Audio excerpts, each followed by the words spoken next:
कुछ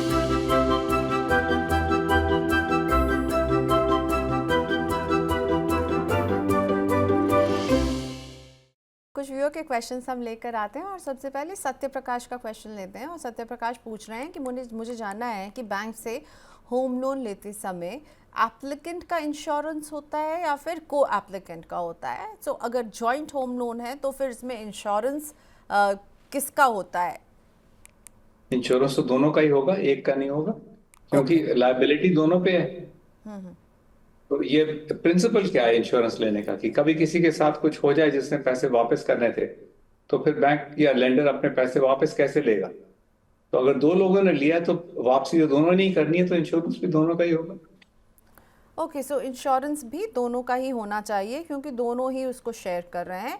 सर जी। एक और जॉइंट होम लोन में मतलब बैंक आप एक तो आपने बताया कि लोन की आपकी एलिजिबिलिटी बढ़ जाती है और दूसरी अगर दो लोग होते हैं तो दोनों के उसके प्रीपेमेंट की जिम्मेदारी होती है। अगर जो प्राइम एक को एप्लीकेंट अगर फॉल्ट कर जाए या पे नहीं कर पाए किसी वजह से तो फिर उसकी गाज जो है वो को एप्लीकेंट पे पड़ सकती है, राइट? पड़ती है जी, ये तो साफ बात है। वो बैंक ने क्या लेना देना कि ये इसकी नौकरी चले गई या फलाना आदमी बीमार पड़ गया। उसको तो अपने पैसे की वसूली करनी है, एक नहीं देगा दूसरा देगा, नहीं तो वो प्रोसीड करेगी फॉर रिकवरी।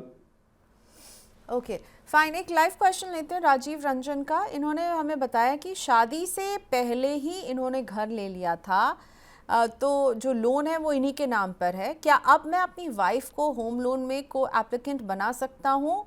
क्योंकि ऑलरेडी लोन अभी जो है इसके एप्लीकेंट शायद यही हैं। क्या एक ऐसा लोन जो एक इंडिविजुअल के नाम पर है उसको अब वो बदल सकते हैं, को एप्लीकेंट जोड़ सकते हैं उसमें?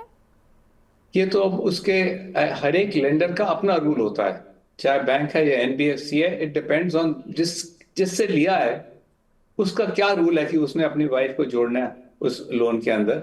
बट ऑनेस्टली अगर तो अच्छे से चल रहा था और उसको अपनी मतलब आफ्टर ऑल उसने जब लिया था तो ही वो सिंगल और वो ईएमआई भी भर रहा था, तो अब क्या रीजन है कि उसने अपनी वाइफ को भी बीच का नाम बीच में डालना है? Only he knows best why he wants to do it. But can he do it? ये सिर्फ उसका जो लेंडर जिससे उसने लोन लिया है वो आंसर कर सकता है कि मेरे स्कीम में आप अपनी वाइफ को इस वक्त बीच में मझधार में आप उसका नाम बीच में डाल सकते हैं या नहीं। Okay normally sir. Should not be a problem, because from lenders perspective it only gives him greater satisfaction, क्योंकि एक और इनकम बीच में जुड़ जाएगी, एक और बंदा मिल जाएगा जिससे वो, अगर ये जो प्रिंसिपल बोरोवर है इससे पैसे ना भरे गए तो वो दूसरे के पास जा सकते हैं। सो नॉर्मली किसी को ये ऑब्जेक्शन नहीं होना चाहिए, they should welcome it. But कोई इसका हार्ड एंड फास्ट रूल नहीं है, डिपेंड्स ऑन द बोरोवर जिसने लोन दिया है। ओके, सो जो आपका लेंडर है यानी आपने बैंक या एनबीएफसी, वो उनके अपने नियम और अपना कानून होंगे, आप प्लीज़ उनसे चेक कीजिएगा। दूसरा, अगर वो नहीं अलाउ करते हैं तो आप हमेशा अपनी लोन को दूसरे बैंक में ट्रांसफ़र कर सकते हैं और आप बोल सकते हैं कि भाई मैं इसे दूसरे बैंक में ट्रांसफ़र कर रहा हूँ, और आप दूसरे बैंक से उसको फाइनेंस करवा सकते हैं जिसमें आप फिर से उन्हें को एप्लीकेंट बना सकते हैं अगर तो आपको इसमें प्रियंका जी, मैं सॉरी बीच में मैं बोल पड़ा, बट जब आप बैंक ट्रांसफर करते हैं, क्योंकि ये अगर हो सकता है इन्होंने ये लोन पुराना लिया हुआ हो, इनके रेट कम हो सकते हैं।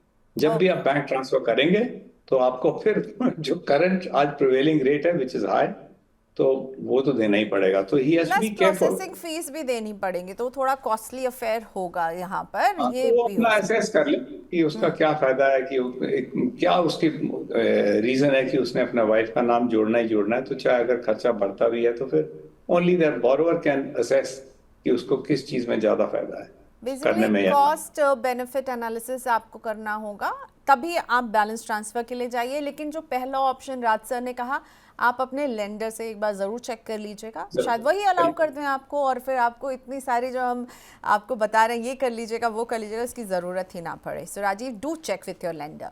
ओके, अब श्याम सुंदर जी का एक लाइव क्वेश्चन है सर, मैं शायद थोड़ा सा कम समझ पा रही हूँ, so I just put it across to you, अगर आप इनको बता सकें। Please suggest for how much income in ITR bank NBFC require for a home loan। यानी मुझे जो लग रहा है कि कितना इनकम इनकी होनी चाहिए जिसमें आपको बैंक या NBFC होम लोन दे देंगे।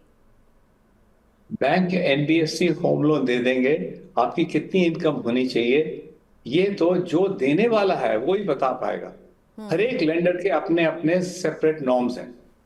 बैंक के अपने होंगे, एनबीएफसी के अपने होंगे, मतलब किसी भी अगर आप मनी लेंडर के पास जाएंगे तो उसके भी अपने होंगे, नॉर्म्स होंगे।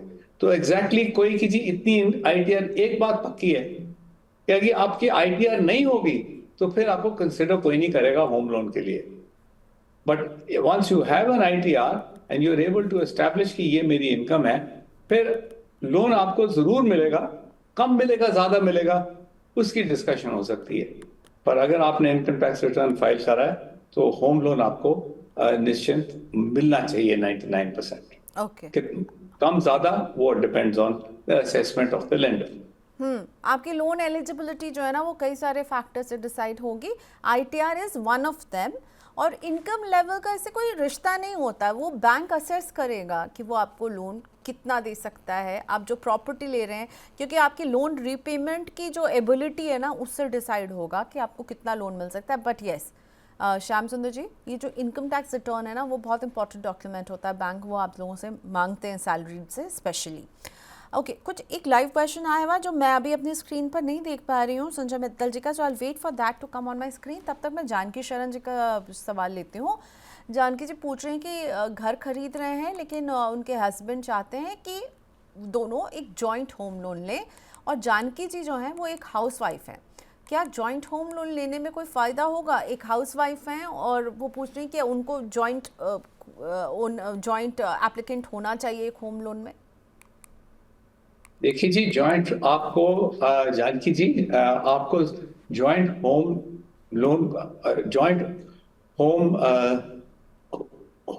को बोरोवर जरूर होना चाहिए, प्रोवाइडेड आप उसके अंदर को ओनर भी हैं। अगर तो आपका नाम बीच में डाला जा रहा है को बोरोवर की तरह और आपको पास ये प्रॉपर्टी के अंदर ओनरशिप नहीं है, तो फिर तो कोई खास मतलब नहीं हुआ ना, इसका क्या फायदा हुआ? आई मीन कोई सेंस भी क्या बनी कि आपके हस्बैंड ने होम खरीदा, होम लोन लिया, और होम लोन के अंदर सिर्फ आपका नाम डाला, ना कि प्रॉपर्टी ओनरशिप में भी डाला, दोनों में डाले नाम तो बात बनती है। सिर्फ बोरोइंग में आपका नाम डाल दिया तो फ्रैंकली मुझे तो बात पूरी तरह से समझ नहीं आई। जी तो जानकी जी सर कह रहे हैं कि आपको इसमें को ओनर भी होना चाहिए, और हाँ, तभी अच्छी बात रहेगी कि आप को ओनर भी रहिए उस प्रॉपर्टी की और आप को बोरोअर भी रहिए। बिल्कुल और राइट। इसमें फायदा और नुकसान कुछ नहीं है, आपके नाम पे प्रॉपर्टी हो जाएगी which is very good. And आपके हस्बैंड की हो सकता है लोन एलिजिबिलिटी बढ़ जाए, क्योंकि आप हाउस वाइफ है तो सर इनकी इनकम नहीं है, इनकम नहीं पर एक ये हो जाएगा कि एक जो है प्राइमरी बोरोअर है और एक सेकेंडरी को एप्लीकेंट रहेगा, तो उस लोन की सिक्योरिटी थोड़ी सी बढ़ जाती है एक बैंक के लिए, राइट? नहीं, और इनको भी फायदा होगा हस्बैंड को, क्योंकि ब्याज तो कम होगा ही ना, 10% तो नीचे ब्याज आएगा, क्योंकि now there is co-owner a which lady is a in the, lady.